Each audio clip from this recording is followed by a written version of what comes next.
How to remove Ask Meta from WhatsApp. To remove Ask AI Meta version, for that you have to download the older version of WhatsApp.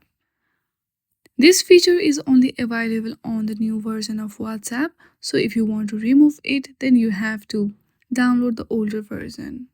For that, simply hit on the WhatsApp and go through the settings, which is on the bottom right corner of your screen. From there, go through the chat and make sure that your chat backup is toggled on. Once you back up all of your chat, simply go through any browser you have on your device, then on the searching bar, search for WhatsApp Messenger older version.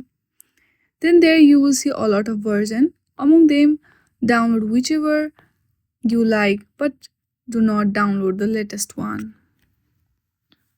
In this way, you can remove Ask Meta AI from WhatsApp. I hope you like this video. If you like this video, then please do not forget to like and subscribe to our channel. Thank you for watching.